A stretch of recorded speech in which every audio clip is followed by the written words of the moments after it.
Salut les potos, moi c'est excellent, j'espère que vous allez bien parce que moi ça va super. Alors aujourd'hui on se check pour une nouvelle vidéo, mais avant, bienvenue à toi si tu viens de nous rejoindre et surtout, n'oublie pas de t'abonner. Alors aujourd'hui on va parler des 11 choses que nous les hommes on déteste chez vous les femmes.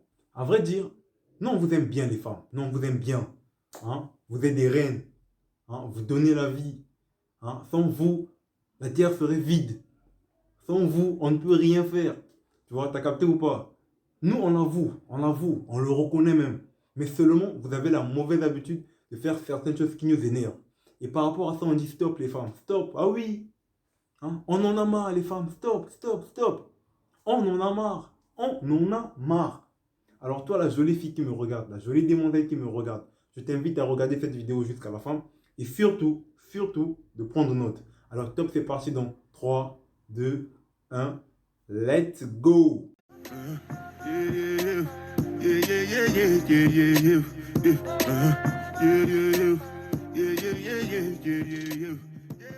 Alors premièrement, les crises de jalousie. Déjà, il faut savoir que nous, les hommes, on supporte moins les crises que vous, les femmes. La preuve en est que ce n'est pas à nous, c'est plutôt à vous que Dieu a confié la responsabilité d'enfanter. Dieu sait ce que vous pouvez supporter ou endurer comme souffrance, comme douleur pendant ces 9 mois de grossesse. Nous, on le respecte. Honnêtement, on le respecte. Parce que voilà, c'est pas facile. On le respecte. Et on vous respecte également. Mais seulement, évitez de faire certaines choses. Pour un petit rien, vous faites des crises. Pour un petit rien, vous faites des crises. Aujourd'hui, on affiche une photo d'une fille sur notre statut. C'est un problème. Vous faites la tête. C'est qui elle? Bon, c'est une soeur, c'est une amie. Vous envoyez un message, on répond 5 minutes après. Pourquoi tu m'as répondu en retard? Tu faisais quoi? T'as pas vu mes messages? Mais non! Je n'ai pas vu tes messages parce que si j'avais vu tes messages, je t'aurais répondu. T'as capté ou pas? Donc évitez de tout le temps croire que voilà, que tous les hommes, tu vois, voilà quoi, que on est infidèle ou que je ne sais pas quoi. Non, arrêtez ça. Hein? Si on est avec vous, c'est parce qu'on vous apprécie. Si on est avec vous, c'est parce qu'on vous aime. Sans ça, je ne vois pas pourquoi quelqu'un qui ne t'aime pas serait avec toi. Ça n'a aucun sens. Vraiment, moi je pense que ça n'a aucun sens. Donc arrêtez de faire des crises de jalousie bêtes.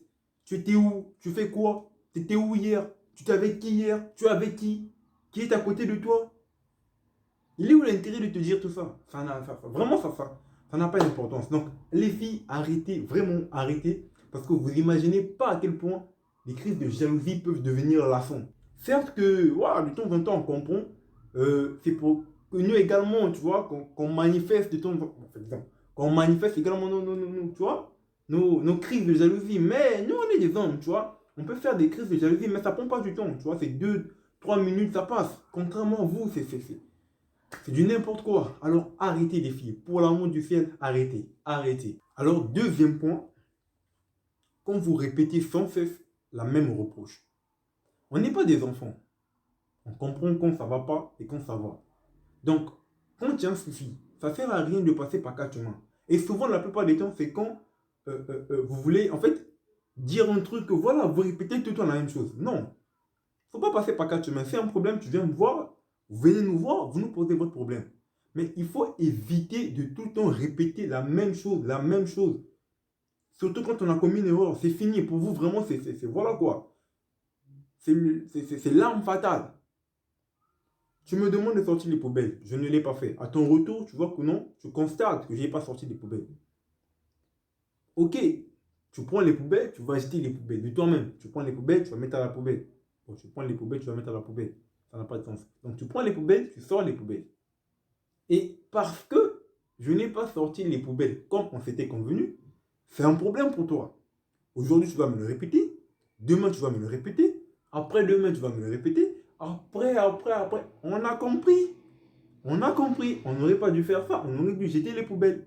Mais le problème est que si on n'a pas jeté les poubelles, c'est pas parce qu'on ne voulait pas. C'est peut-être parce que, voilà, on avait oublié. Il faut prendre tout ça en considération. C'est pas, voilà. Hein? Alors évitez de faire, ça marche pas, ça marche pas. Vous avez répété une fois, on a compris. On n'est pas des enfants. Même à l'école, on ne fait pas répéter les enfants comme ça. Moi, je pense pas. Et donc, nous, déjà, qui avons grandi, qui ont, voilà, tranquille, calmez-vous, calm down, on a compris. On n'est pas des enfants. Hein? Alors, ça dit quoi? Oh. Troisième chose, les femmes. Troisième chose, quand vous avez un truc derrière la tête et que vous ne voulez pas le dire, on aura beau réfléchir à quoi vous pensez du matin au soir, jamais on ne trouvera la solution. Pourquoi? Parce qu'on n'est pas dans vos têtes. Nous ne sommes pas dans vos têtes. Donc, le meilleur moyen de faire passer le message, le meilleur moyen de dire, disons, de nous faire savoir ce que vous pensez, c'est de nous le dire. Tu as un truc derrière la tête, il y a un souci. Tu le gardes pour toi. Et le pire dans tout ça, c'est même quand on vous demande, il y a un souci, vous répétez, non, il n'y a pas de souci. Vous répondez, non, il n'y a pas de souci. Ok. Mais vous faites quand même la tête. Tu es sûr que ça va? Oui, ça va. Mais franchement, c'est un truc que je ne comprends pas. On te demande, ça va? Tu dis, oui, ça va. Alors que tu es conscient que ça ne va pas. Et moi, je sens que ça ne va pas. Par rapport à ton humeur. Mais quand même, tu me réponds que oui, ça va. Tranquille, ça passe. Arrivé à un moment de la journée, je constate que non, ton humeur continue. Je te repose la question, est-ce que ça va? Tu persistes à dire que oui, ça va. C'est mieux de cracher le morceau parce qu'en faisant ça, vous vous faites du mal à vous-même.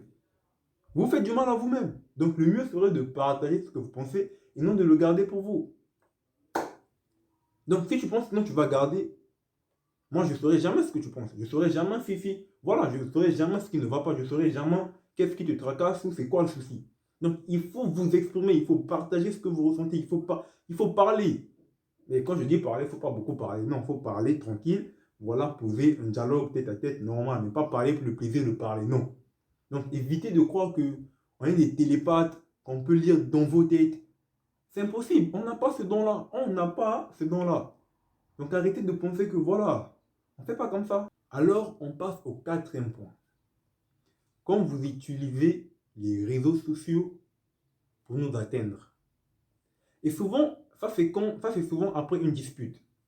On se dispute, on s'est pris la tête. Voilà, et tout, et tout, et tout. Ouais, c'est normal, on ne peut pas être d'accord tout le temps, on ne peut pas s'entendre, tu vois, tout le temps. Et moi, je pense que c'est même ce qui fait, tu vois, une relation, tu vois, c'est quand on se dispute, demain on va bien, après demain on se dispute, et tout ça, en fait, c'est tout ça même l'essence d'une relation. Donc, quand on se dispute, on se prend la tête et tout, et tout. Bref, vous avez la mauvaise habitude de raconter votre vie sur les réseaux sociaux. Donc, on se dispute, vous allez sur les réseaux sociaux et vous commencez à raconter votre vie. Et souvent, vous avez aussi également l'habitude de prendre des citations donc, pour nous faire passer carrément le message que voilà. Et souvent, ce sont les citations du genre, c'est quoi déjà? Hein, genre, voilà, c'est quand quelqu'un ne te comprend. Non, non.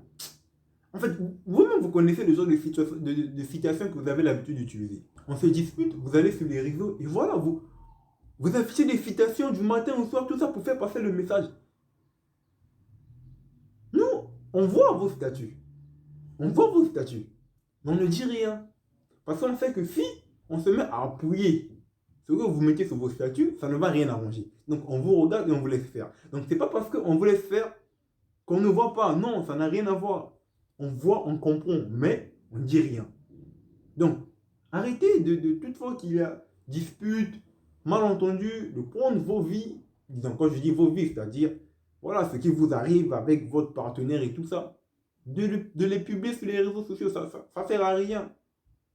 Ça ne sert à rien. Donc, arrêtez de, voilà quoi, arrêtez. Arrêtez, franchement, arrêtez. Non, on vous aime beaucoup, non, on vous aime beaucoup, on vous apprécie. Mais des fois, vous faites des choses vraiment, ça nous fatigue. Mais on continue encore et encore à être là pour vous.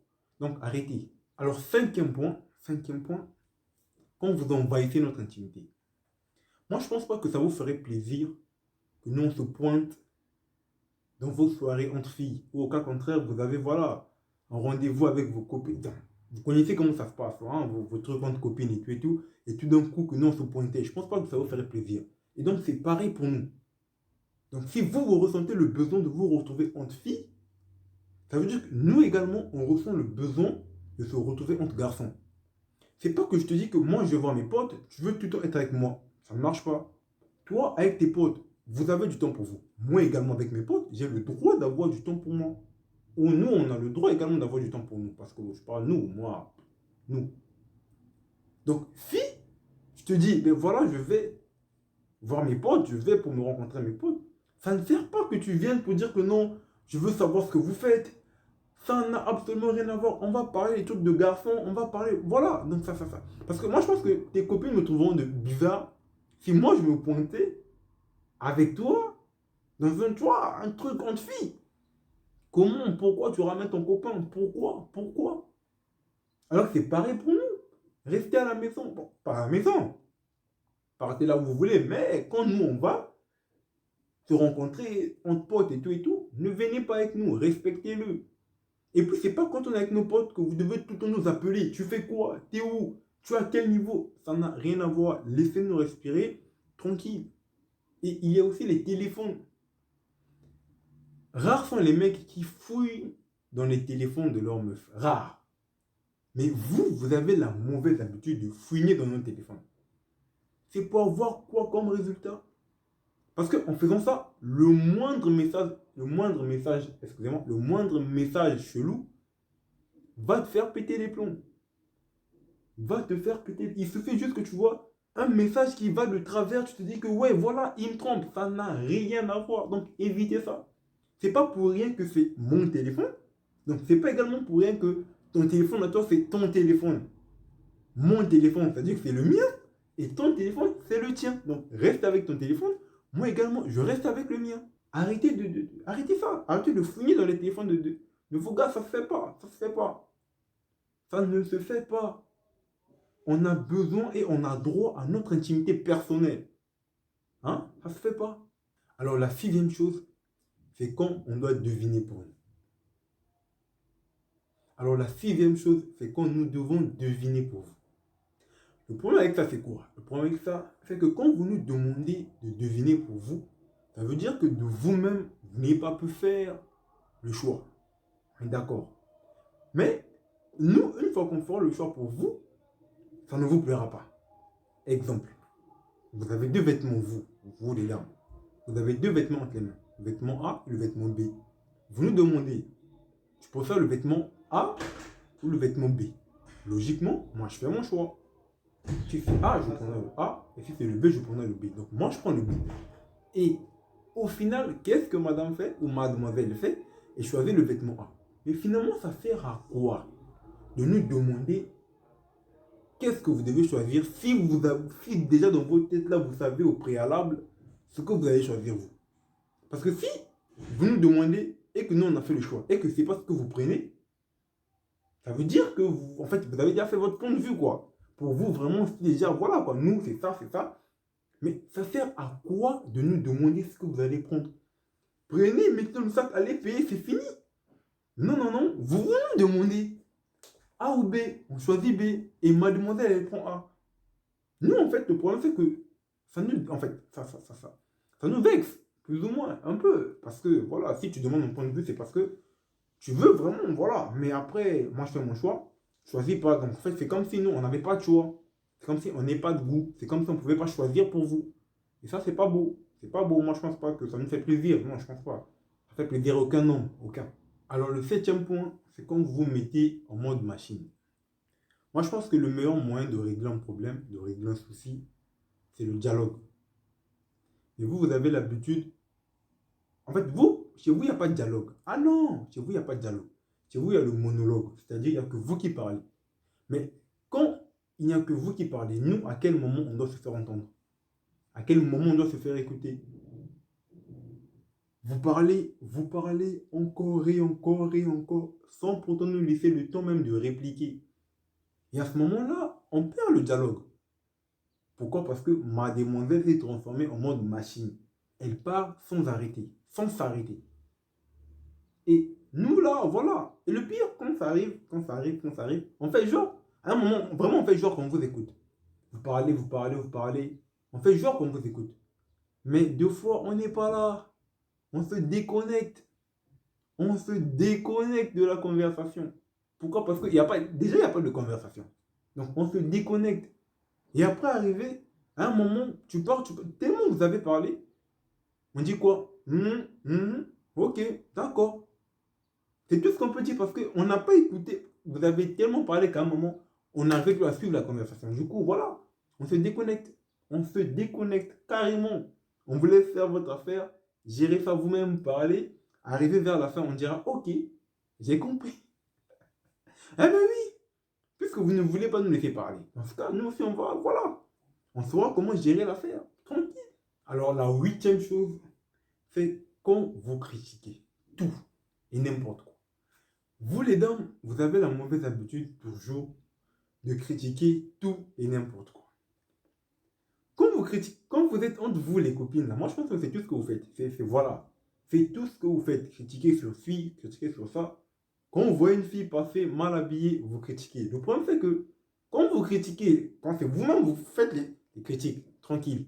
Mais c'est quand vous voulez nous inclure dans vos critiques, dans vos manigances. Nous ne sommes pas vos copines. Je ne refuse pas que non, il peut y avoir de la complicité. Ça, je n'en disconviens pas. Mais nous ne sommes pas vos copines. Vous voulez critiquer quelqu'un, vous voulez critiquer quelque chose, faites-le avec vos copines parce que nous ne sommes pas vos copines. Des fois, on ne veut pas le faire, mais juste pour vous faire plaisir, on le fait. Et voilà, peu d'entre nous ont l'habitude de dire, bon, non, je ne veux pas critiquer avec toi, de peur que, voilà, que vous le preniez mal et tout ça. Nous, on n'aime pas ça. On n'aime pas ça. Donc, évitez de critiquer quand nous sommes là. Critiquez, faites-le avec vos potes, mais pas quand nous sommes là. Ça passe pas. On n'aime pas ça. On n'aime pas ça. Et voilà. On n'aime pas ça. Critiquez entre vous les potes, ça tranquille, ça passe. C'est vos habitudes de toutes les façons. Vous êtes comme ça. Mais seulement quand vous êtes avec nous, évitez de critiquer les gens, puis de nous inclure dedans. C'est-à-dire, vous voulez qu'on participe. Non, stop. Ok, bye. Alors, la neuvième chose, c'est quand vous nous sortez la fameuse phrase « Je te l'avais dit ». Ah, vous savez, nous, on n'aime pas ça. Pourquoi on n'aime pas ça? Mais c'est simple. Nous, les hommes, quand nous avons raison, ça passe. Ok? Le problème passe. Voilà, on a eu raison. Vous avez tort, on passe à autre chose. Mais quand c'est vous qui avez raison, rien ne passe. Vous allez passer toute la journée à nous répéter le problème. Ou à nous répéter la chose. Ou à nous répéter que vous avez eu raison. Nous, ça nous saoule. Tu as eu raison. Ok, c'est pas comme si c'était la première fois que tu avais eu raison. C'est pas comme si, voilà, que moi également j'ai tout un tort. Ou que nous également nous avons tout un tort. Mais seulement vous vous répétez encore et encore et encore et encore. Tellement vous répétez et tellement ça nous saoule. Deux fois, on n'aime plus vous, en fait, on n'aime plus vous donner raison. Parce qu'on sait que si on vous donne raison, vous allez encore et encore comment on appelle, le répéter. Donc, par rapport à ça, on n'aime pas. On n'aime pas. Tu as eu raison? Ok, tranquille. Reste avec. Bouffe-le même si tu veux. Bon, pas bouffe-le, ça c'est pas normal. Bon, bref. Tu as eu raison? Tu as eu raison. Ok, on passe à autre chose. Mais vous, quand vous avez raison, non, non, non. Toute la journée, c'est de ça que vous allez nous parler. Il y a quoi même? Il y a quoi même? Arrêtez ça. Arrêtez. On n'aime pas. Oui, on n'aime pas. On n'aime pas. Alors, la dixième chose, c'est quand vous nous demandez de venir faire du shopping avec vous. Ça, c'est pas un problème. À la base, venir faire du shopping avec vous, c'est pas un problème. Non, nous, de fois, ça nous plaît. Parce qu'au moins, on participe à quelque chose qui vous plaît également. Donc, le problème, c'est à quel niveau? Le problème, c'est que vous êtes tout le temps indécise. Vous pouvez prendre 1 heure du temps pour choisir une seule robe. Et comme je viens de le mentionner, je ne sais plus trop à quelle unité là ou à quel machin truc là, c'est que quand vous allez choisir quelque chose, une fois que le choix est fait, donc vous avez, disons, vous n'avez pas encore fait le choix, vous avez deux choix à faire, entre ça ou vous nous demandez. Et quand on le fait, ça ne vous plaît pas. Mais non, vous pouvez me dire, tout le temps c'est comme ça, tout le temps c'est comme ça, c'est pareil. On arrive avec vous au shopping, vous prenez du temps, c'est 5 heures pour 2, 3, 4 jeans, voilà. Et en plus de ça, quand on essaie de choisir pour vous, ça ne vous plaît pas. Est-ce que vous pouvez me dire si la prochaine fois, on sera motivé de venir à vos shopping? On ne sera pas motivé. On passe vraiment du temps à rentrer, sortir dans toutes les boutiques. Et ça nous fatigue. On n'aime pas ça. On va faire du shopping. C'est mieux quand vous avez déjà l'idée de ce que vous allez acheter. On arrive, on prend et puis on rentre. Bon, des fois, voilà. Mais sinon, c'est mieux. Quand vous savez déjà ce que vous allez acheter, on vous accompagne, on va vous prendre le truc, on rentre à la maison, tranquille. Mais ce n'est pas, on arrive, on fait le tour du centre commercial et vous ne trouvez toujours pas ce que vous voulez. Et, façon, ça nous énerve. Façon, ça nous énerve là. Vous n'avez même pas idée. En tout cas, vous n'avez pas idée. Donc, les meufs, on vous aime beaucoup. On veut participer à ce que vous faites. Faites-nous plaisir également en limitant ou en essayant de réduire le temps que vous prenez pour choisir ne serait-ce qu'un seul jean. C'est abusé. Franchement, c'est abusé. Faites en sorte que tout soit carré. Alors, le 11e et dernier point, c'est quand vous dites qu'on est tous les mêmes. Non, on n'est pas d'accord avec vous. Moi, je ne suis pas Antoine. Antoine n'est pas moi. Moi, je ne suis pas Bernard. Bernard n'est pas moi. Donc, évitez de dire qu'on est tous les mêmes. Certes, on est tous des hommes, c'est vrai. On a certains points en commun, c'est vrai. Mais on n'est pas tous les mêmes. Chacun de nous a sa façon de voir les choses. Chacun de nous a sa façon de réagir. Chacun de nous, excusez-moi, a sa façon de penser. Voilà. Donc, on n'est pas tous les mêmes. Et arrêtez de dire et de croire qu'on est tous les mêmes. Il ne faut pas... Voilà. Certes que on n'est pas tous les mêmes. Bref, t'as capté, on n'est pas tous les mêmes. Cependant, je tiens quand même à dire qu'on a tous nos défauts, on a tous des choses qui ne plaisent pas aux autres, forcément, c'est normal. On est des hommes, on n'est pas parfait. Et voilà, aujourd'hui, on a parlé des 11 choses que nous, les hommes, on déteste chez vous, les femmes. Mais les femmes, ne vous inquiétez pas, parce que prochainement, on parlera des choses que vous n'appréciez pas chez nous. Alors, pour ne manquer aucun rendez-vous, surtout abonne-toi, active la cloche pour être au courant dès qu'une nouvelle vidéo sort. Allez, on se dit ciao, ciao, ciao, ciao, ciao, bella, ciao, bella, ciao, bella, ciao.